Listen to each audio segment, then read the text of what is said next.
There has to be better ways to start a new career. But you know what they say about hitting the bottom? It really, really hurts. Mike 1 Juliet, this is Bravo 1 Charlie. Over. Mike 1 Juliet, this is Bravo 1 Charlie. Everyone's gone. I think they've been taken. I don't know what to do. Please advise, over. Is anyone there? Bravo 1 Charlie, this is Mike 1 Juliet, over. You're back. Can you help me out, over? Officially, we're denying all knowledge about your trip to Sadaristan. As far as command is concerned, you're AWOL as well as dead. But I just can't quit on my boys, over. You don't know how glad I am to hear that. Do you have a location fix on me, over? Looks like Russia to me, over. I think my squad's been taken prisoner. Can you send someone to help me out, over? Negative. This is strictly extracurricular. Listen, I can see you on the satellite, and I'll try to help, but you can't contact me, understand? Over. I got you. Over. I'm picking up radio signals from a village near your position, some kind of military installation. I think you should look for your boys there. Out. Thank you, Miss July. Hey guys, and welcome back to Bad Company. This mission is going to be a little bit different, as you can probably tell already. Our first priority is to stay out of sight and get ourselves a decent kit. At the moment, the only offensive weapons we have are the grenade and the pistol, which isn't too useful. Now we do have this, the motion sensor. You throw it out, and then on the map you'll see that little expanding concentric circle. That'll tell you where the motion sensor is actually detecting. Now anyone who moves inside there will be spotted on the map, and you can tell where they are. Now I was sort of hoping to sneak up on that guy, but someone obviously saw me, so there goes the alarm, and we're back to just plowing through a bunch of enemies. Now you do have to be a little bit more careful, because you're the only one around here, and you don't have any of your team to help you out. That means it's more important than usual to make sure there's no one left behind you, because there's no one there to pick up the slack.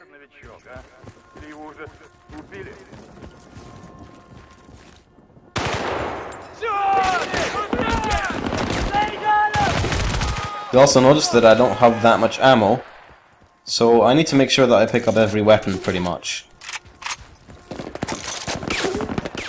It does fill up pretty fast though, you get a fairly generous amount, so I'm okay for the moment, but I will be using plenty of these bullets, so I need to make sure I stay stocked up. One kind of useful tactic is to blow up explosives like that, not necessarily to get into a house, but just to force the enemy to move.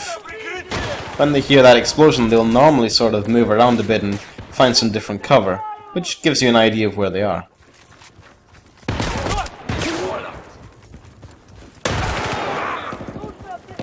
Now I normally say that it's, best to just move through enemies and don't worry about killing every single one. But honestly, right at the start here, they're pretty densely packed, and since you're fairly out of your element at the moment, it is a good idea to make sure you get as many people as you can. Doesn't mean you need to go through every house clearing them all out, but certainly if you see anyone, then you should make the effort to try and kill them.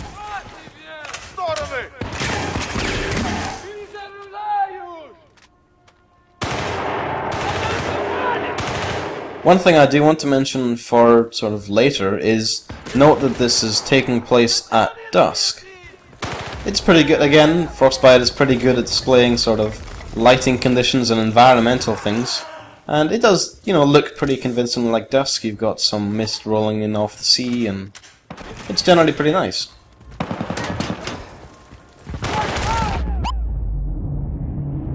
Now, this mission is obviously all about getting our buddies back, and we'll be spending a good 3/4 of the time making our way to them.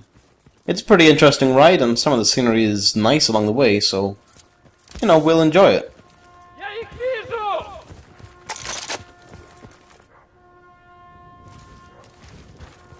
I've still got the motion sensor. I'm going to be getting rid of it as soon as I can find a more useful secondary weapon. But it is kind of nice. I would certainly prefer something else, you know, just for when I encounter armor, but since I don't have anything else, you know, it's good to have around.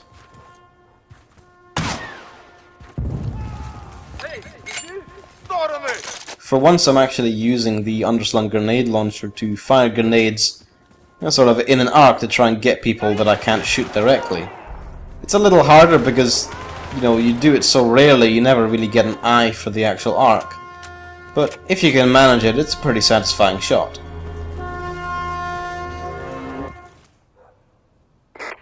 Bravo 1 Charlie, this is Mike 1 Juliet. Looks like the location has been vacated. I'm picking up one heat source now, but that's probably you. If they were there before, they must have moved them. Listen, I've managed to find out a couple of things about the area you're in. There's some kind of communications hub deeper in the valley. Get over there and see if you can find some information. Out.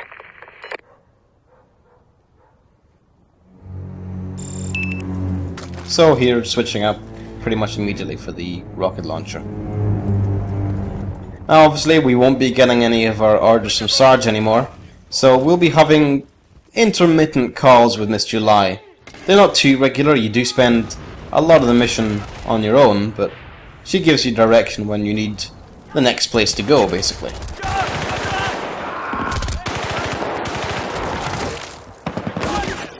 Now, I don't want to read overly much into this level. It is just a fun way of fighting on your own and giving you a little bit of a different experience. But I do think they did a pretty good job of it. You do genuinely feel kind of isolated and out of your depth here, because you've been playing the whole game with the guys, even though they're, you know, pretty much useless. It's still been nice with the light-hearted banter back and forth and just having them there. It's just, I don't know, it does just feel different, even if the actual gameplay isn't hugely changed. I think they did a pretty good job of it, and I don't know, I like this mission, even though it's a little boring without the back and forth between Haggard and Sweetwater.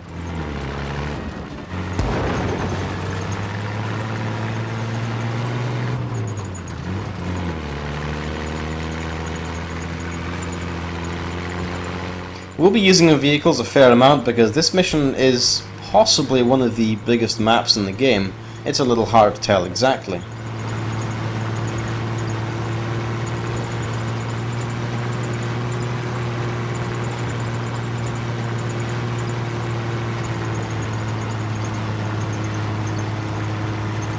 One of the other things which I sort of get an impression of when playing this map is that it definitely doesn't feel like it's at the front. I mean, these guys, you know, they are obviously ready for battle, but you don't get the sense that they're actually been preparing specifically for it. You are coming across defenses which aren't necessarily at their full readiness. There's a few different things, and mostly the fact that you're coming up on them and every single time they're caught unawares, at least at first.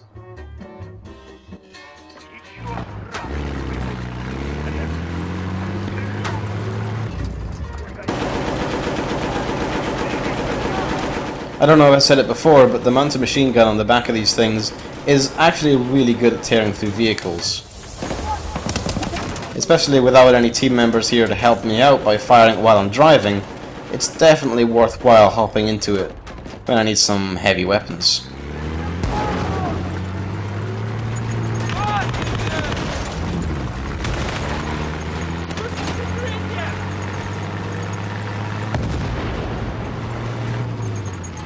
This truck is getting pretty beat up, so we're going to be ditching it up ahead.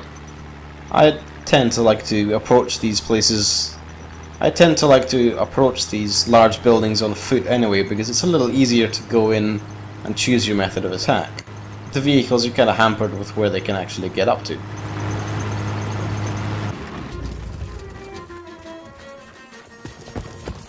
This isn't exactly a secret way up into the base, but it's certainly not the front door.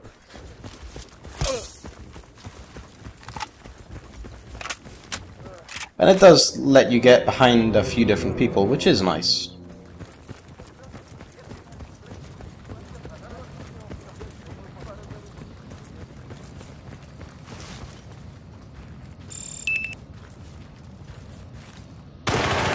One thing that is kind of weird is how some of the time in this game you can get away with firing some loud shots at people and they don't really notice.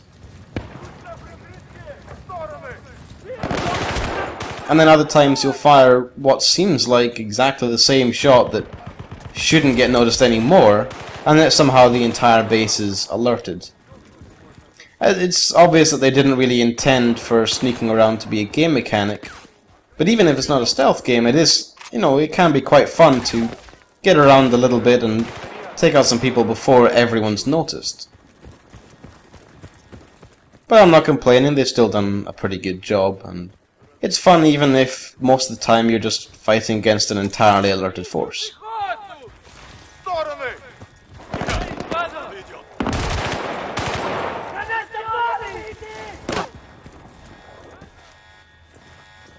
One of the things I do here is take out a few more people than I would otherwise.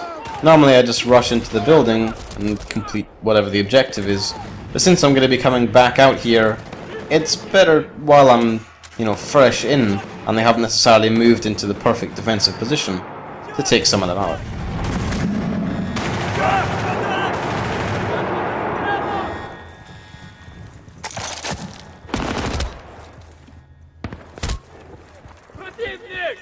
Now I will mention that the damage indicators that show up on your screen, the sort of red indicators showing you where you've been shot from, are very often pretty useless.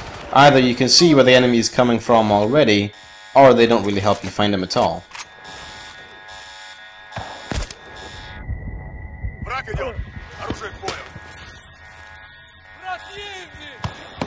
One thing we will be finding on this mission is that there are returning snipers way back from quite a while ago. We'll see a few of them and we'll actually be able to take some of their guns again, so it can be useful for an offensive sniping as well.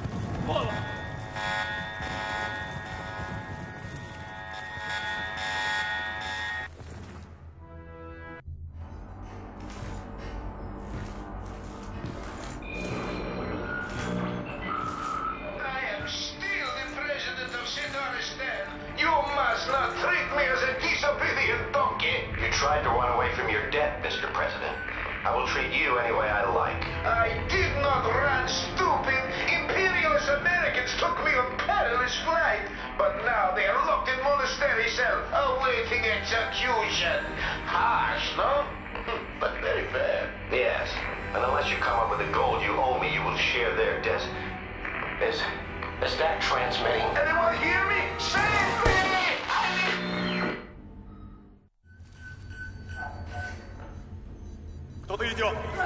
Bravo 1 Charlie, this is Mike 1 Juliet. There's a lot of activity up at the monastery. Something's up. You better hurry. Out. So, in the second last mission in the game, we finally actually see the Legionnaire proper.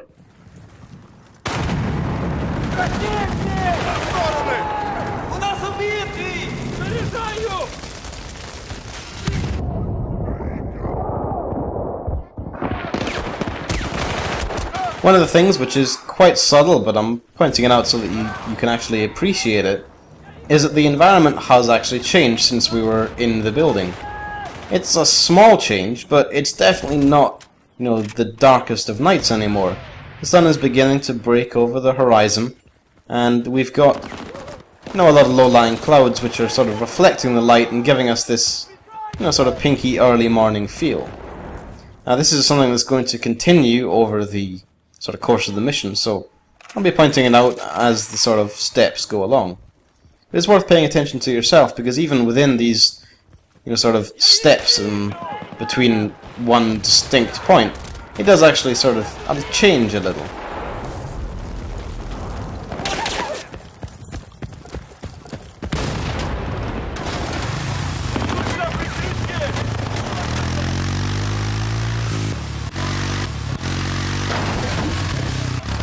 I'm not sure this is exactly the safest way out of the base, but it's certainly the fastest and most convenient. I do quite like these buggies. They can actually, take you off-roading a fair bit and still kind of cope with it. And they can take a fair amount of damage, more than you maybe would expect. The other thing I really like on them is that the weaponry on them is fairly formidable and can hold its own against other armor and other people.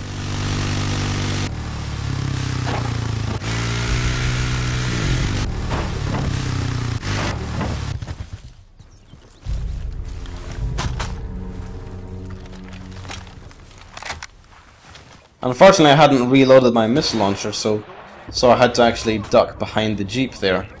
But it's no great loss. Fortunately, as long as the vehicle is empty, the enemies seem to pretty much never actually attack it. So I was pretty safe behind the thing reloading there.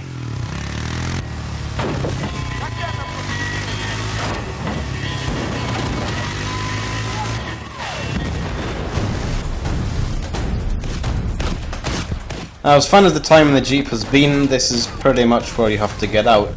This little ambush at the village here, if you don't get out of the jeep in time, it's going to blow it up pretty quickly. They've got some hefty armor and emplaced weapons, and you're going to have a hell of a time actually getting through there with the jeep intact.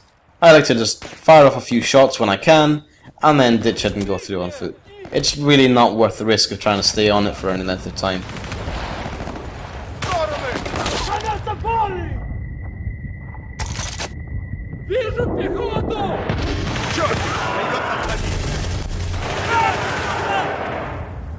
This fight is one of the reasons why I kind of like this mission.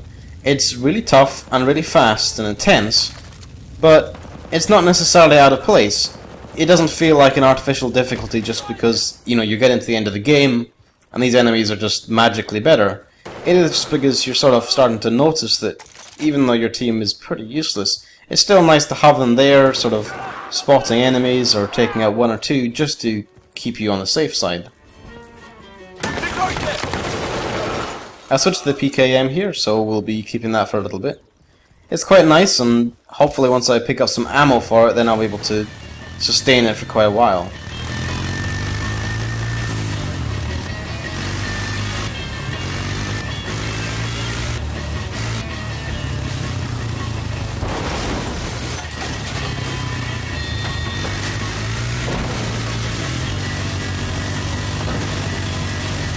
I don't normally like to drive in first person because it's a little easier to navigate when you're in third person. But the radio is a lot clearer in first person, and Radio Surf is just too good not to listen to.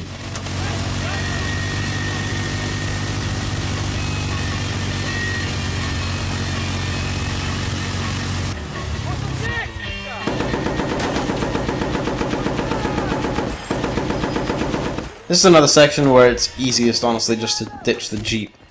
One of the problems is that they have some anti-tank stationary emplacements, and an anti-tank missile will blow up the jeep in one hit, no matter how well repaired it is.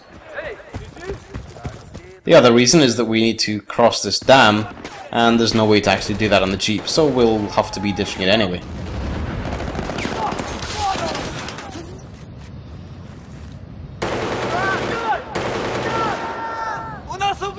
I do quite like the light machine guns. They do feel very powerful, especially the PKM. And it is nice just being able to, with a belt-fed gun, just go crazy and fire it all off. Obviously the snag is that it does take forever to reload, so I just switched back to an AEK because it's honestly easier and less dangerous. Especially with people like this running around.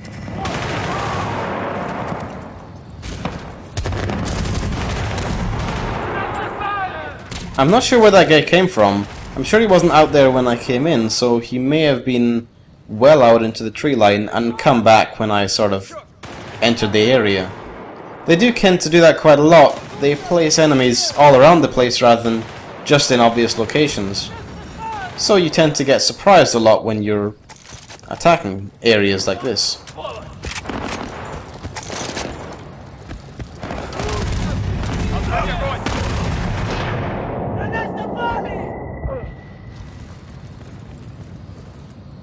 one of the main ways this game stays challenging is to sort of attack you from all sides and keep you off your balance. In a one-on-one fight, then just any infantry, you'll easily be able to kill them. Now I could swear I hit that guy, but I guess I must have overshot him. Fortunately though, we can just snipe out the windows here and have a fairly easy time of actually hitting him.